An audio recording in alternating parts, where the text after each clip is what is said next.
किस्से,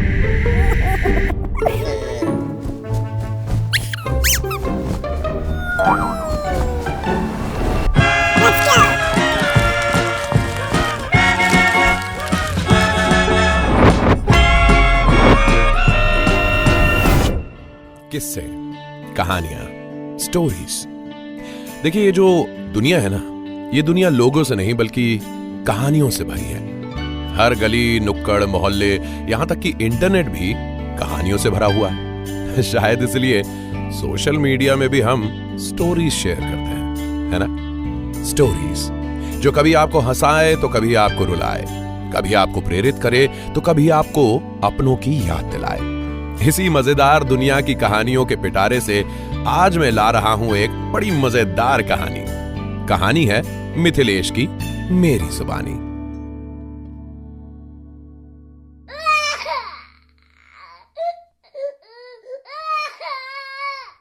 अरे कोई इस बच्चे को चुप कराओ यार। किसका बच्चा है ये? सॉरी, ऐसा नहीं है कि मुझे बच्चे पसंद नहीं है। कितने प्यारे प्यारे और क्यूट से लगते हैं ना, सोते हुए। क्योंकि जागते हुए तो किसी आतंकवादी से कम नहीं होते ये बच्चे। देखा है मैंने अपनी दीदी के बच्चों को, जब वो छुट्टियों में घर आते हैं, ये तोड़ा, वो फोड़ा, ये पटका, गाल पे काट लेते थे मेरी बीवी मुझसे पूछती थी, किसने दिए लव बाइट? हाँ, वैसे होता तो वो भी लव बाइट ही है। मेरी शादी को ना 5 साल हो गए थे, लेकिन बच्चा नहीं हो रहा था। शादी के सिर्फ 6 महीने बाद से ही रिश्तेदारों ने कहना शुरू कर दिया, बेटा अब तो तभी आएंगे जब तुम हमें खुशखबरी दोगे। किसी को हमारी खुशी की कोई परवाह नहीं, जिसको देखो खुशखबरी की पड़ी थी। जी जान लगा के हम कोशिश कर रहे थे यार, लेकिन वाइफ को गैस के सिवा कुछ हो ही नहीं रहा था। एक बार सुबह सुबह उठकर वाइफ उल्टी करने लगी। इधर मेरी वाइफ बाथरूम में उल्टी कर रही थी, उधर मैं खुशी से नाच रहा था। मुझे लगा आखिर भगवान ने मेरी सुन ही ली। वो तो बाद में पता चला, रात को चाइनीज जरा ज्यादा ठूस लिया था मेरी वाइफ ने। उसकी उल्टी का कारण प्रेगनेंसी नहीं, फूड पॉइजनिंग थी।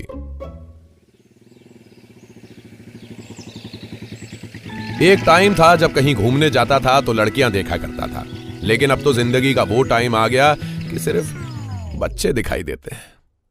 मॉल या कहीं भी बाहर जाओ तो मैं और मेरी वाइफ मिलकर दूसरों के बच्चों को ले कहकर खिलाने लगते।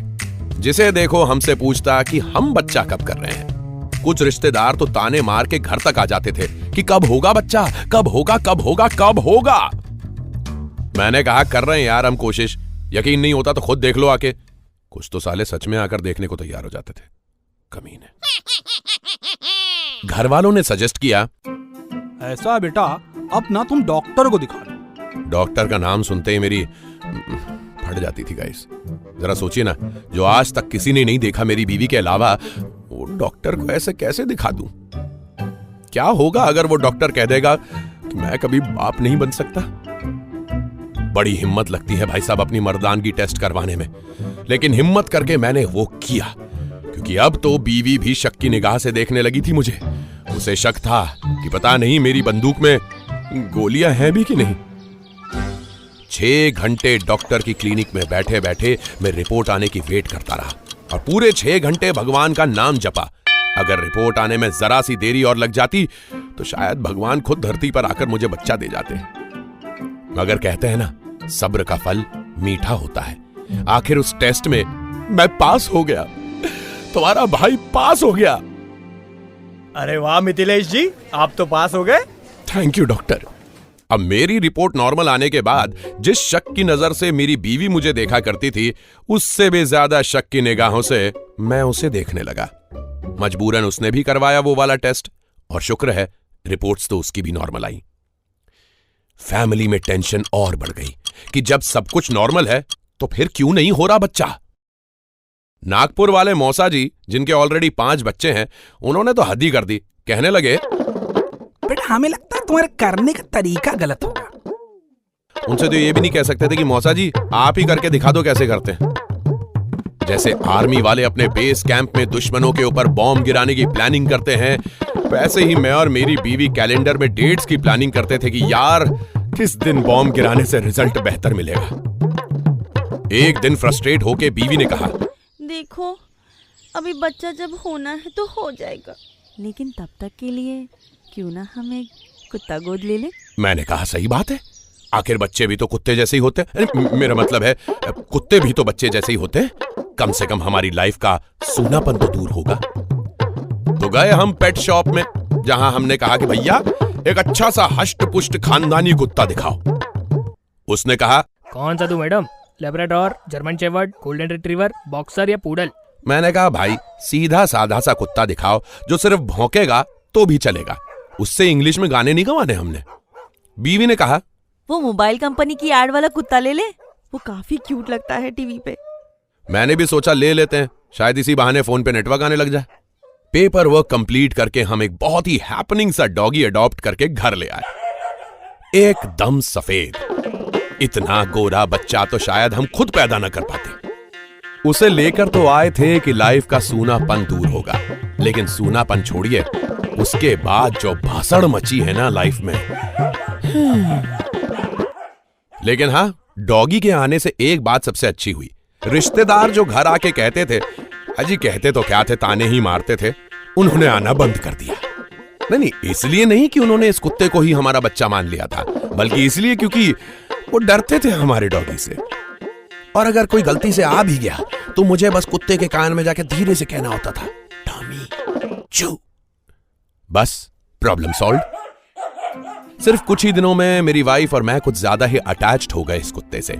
जिंदगी का एक अहम हिस्सा बन गया था वो हमारा। रोज सुबह उसे नहलाना, खिलाना, फिर बाहर पॉटी कराने लेकर जाना, ये सब मेरी जिम्मेदारी थी। अरे इतना तो एक बाप अपने बच्चे के लिए नहीं करता जितना मैंने उसके लिए किया।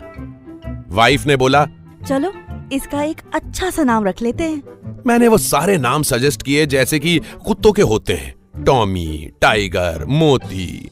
वाइफ ने कहा, दत्त, कोई ऐसा नाम रखता है क्या अपने बच्चे का? और वाइफ ने उसका नाम रख दिया रेहान। इधर आओ बेटा, इधर आओ। जी हाँ, रेहान। ये वो नाम था जो हमने हमारे बच्चे के लिए सोच के रखा था। समझ लीजिए साहब कि बस जन्म नहीं लिया था उस कुत्ते ने मेरी बीवी की कोख से, बाकी उसके अलावा तो हर चीज में मेरी वाइफ ने उसे अपना बेटा मान लिया था। सब कुछ बड़ा ही अच्छा चल रहा था, दिन रात मन लगा रहता था हमारा रेहान के साथ। मगर असली प्रॉब्लम तो तब शुरू हुई जब रेहान के साथ खेलते खेलते एक दिन मेरी वाइफ प्रेग्नेंट हो गई। नहीं, मतलब रेहान के साथ खेलते खेलते नहीं, मतलब मेरे साथ खेलते खेलते। और आप समझ रहे ना मैं क्या कह रहा हूं? मतलब सब कुछ मैंने ही किया था, रेहान सिर्फ खेलता था साथ में। आप भी कुछ भी पॉडकास्ट पे सुनने आ जाते। जिस प्रेगनेंसी का हम बेसब्री से इंतजार कर रहे थे, वो लम्हा इतना लेट आया हमारी जिंदगी में कि हमें तो टेंशन हो गई। वाइफ ने इमोशनल होते हुए कहा, हाय, महंगाई में 2 बच्चे अफोर्ड कर पाना तो बहुत मुश्किल है। मैंने कहा यार, इतने साल तक दिन रात एक कर दी कड़ी मेहनत की, तब जाके भगवान ने ये फल दिया और मैं उसी को खा जाऊं? नहीं, ऐसा नहीं होगा। बच्चा हो के रहेगा। 9 महीने के बाद हमें एक सांवला सा बेटा हुआ। मेरी बीवी उसके लिए नाम सजेस्ट करने लगी, टॉमी, टाइगर, मोती, क्योंकि बच्चे के लिए जो हमने नाम सिलेक्ट किया था वो तो हमने पहले बच्चे का रख दिया। अब कोई और नाम पसंद ही नहीं आ रहा था, तो हमने अपने बेबी का नाम भी रख दिया रेहान। तो अब हमारे घर पे 2 रेहान थे। मेरी वाइफ कभी कभी रेहान ईट कहकर कुत्ते के बिस्किट्स नीचे डालती, उसे आके हमारा बेटा खा जाता। मेरे बेटे की पार्ले जी सिर्फ 10 रुपए की आती थी, मगर डॉगी की पेडिग्री 400 की। मेरे पेरेंट्स जब कभी गांव से घर आकर बड़े प्यार से रेहान पुकारते, हमारा बेटा तो बेचारा धीरे धीरे रेंगते हुए आता, लेकिन वो डॉगी दौड़ के आके ऐसे लिपट जाता जैसे हमारे कुल का असली चिराग वो कुत्ता ही है। पापा ने भी कहा, बेटा अब तो बच्चा हो गया है, अब तो ये कुत्ता को किसी और को दे आओ। वाइफ इमोशनल होकर कहती है, बाबूजी, छोटे बेटे के होने से बड़े बेटे को कोई फेंक देता है क्या? देखिए, हमने अपने दोनों बच्चों को ना लगभग एक जैसा ही पाला था, कभी भेदभाव नहीं किया। हमारे रेहान रेहान की तरह था और रेहान रेहान की तरह। देखिए, लोग अक्सर पेरेंटिंग अपने पहले बच्चे से ही तो सीखते हैं, और हमारा पहला बेबी तो एक डॉगी था। हम कभी कभी अपने बेटे को भी पॉटी कराने के लिए बाहर गार्डन में ले जाया करते थे। जैसे जंगल में मोगली नहीं पला था बगीरा और बल्लू के साथ में, बस वैसे ही हमारा बेटा रिहान पल रहा था अपने बड़े भाई रिहान के साथ में। एक बार हम गार्डन में रिहान को वॉक कराने लेकर गए। हमारी स्मॉल एंड हैप्पी फैमिली घूम रही थी गार्डन में। आगे रिहान था, उसके पीछे रिहान, और दोनों बच्चों के पीछे मैं और मेरी बीवी चल रहे थे। तभी अचानक दूर से एक क्यूट सी पप्पी को आते देखा रिहान ने और दौड़ने लगा उसके पीछे। हमने कहा, हुश रिहान हुश, अपने माँ बाप का कुछ तो लिहाज करो। मगर वो तो हमारी बात मानने को तैयार ही नहीं था। उसे देखकर हमारा बेटा रिहान भी भागने लगा। बेटे के पीछे बीवी, बीवी के पीछे मैं। हमने दौड़कर अपने छोटे बेटे रिहान को तो पकड़ लिया, मगर अफसोस हम अपने बड़े बेटे रिहान को पकड़ ना सके। पता नहीं उस क्यूट सी कुतिया ने ऐसा क्या जादू किया हमारे भोले भाले बेटे पर। लौटकर उसने कभी मुंह तक नहीं देखा हमारा। अगर बेटे को कुतिया इतनी पसंद आ गई थी तो एक बार भौंकना तो चाहिए था हमारे आगे। हम कौन सा मना कर देते, करवा देते दोनों की शादी। लेकिन नहीं, साहबजादे को तो ट्रेंड फॉलो करना था, लिव इन में रहना था। अरे ऐसा भागा वो कि हम बहू का मुंह तक नहीं देख पाए एक बार। वाइफ तो 4 दिन तक ऐसे उदास थी, उसने ना खुद खाया ना मुझे खाने दिया। मैं जब भी खाने बैठता मेरे मुंह से निवाला छीन लेती और कहती, यहाँ हमारा बेटा 4 दिन से मिसिंग है और तुम खाना ठूसे जा रहे हो। जनाब हम तो रपट लिखाने पुलिस स्टेशन भी गए। बोला हमारा बेटा रिहान मिसिंग है। पहले तो पुलिस ने बड़ा सीरियसली लिया हमें। बोले कि काय पोराचा फोटो वगैरे आहे काय? फोटो आहे क्या बेटे का? तेरा फोटो है क्या? हाँ काय फोटो असेल तर पाठवा ना जरा। हाँ आत्ताच वायरलेस वर टाकून देतो, अभी वायरलेस पे भेज देता हूँ मैं। पता नहीं फोटो देखने के बाद क्यों सांप सूंघ गया उन्हें। कहते हैं, हाँ भाई येड़ा बेड़ा झाला काय रे तू? निक इकडून, निकलो इधर से। कुत्ते का फोटो लाके दिखाते, बोलते बेटा गुम हो गया। लीजिए, ये भी कोई तरीका हुआ बात करने का। मैं और मेरी वाइफ घर आ गए और एक दूसरे को दिलासा देने लगे। वैसे भी एक दूसरे को दिलासा देने के सिवा हम और कर भी क्या सकते थे। एक ना एक दिन बच्चा अपने माँ बाप को छोड़ ही देता है, ये तो दस्तूर है जमाने का। खैर, अब तो बस ईश्वर से यही प्रार्थना थी, हमारा रिहान जहां कहीं भी रहे खुश रहे। हर वो काम जो हम उससे करने से रोकते थे वो सब जी भर कर करे। सड़क पे चल रहे सभी गाड़ियों के पीछे भागे, शहर के हर बिजली के खंबे के ऊपर टांग उठाकर सूसू करे, अलग अलग जगह पर जाके मीटिंग करे, 8-10 बच्चे पैदा करे, अपना वंश आगे बढ़ाए। और क्या, हमें तो बच्चा हो नहीं रहा था, लेकिन उसे तो हो। तो कैसी लगी आपको हमारी आज की ये कहानी? ऐसी ही कहानियां सुनने के लिए आते रहा करिए M&M टॉकीज पे। ये है कहानियों का मंत्र।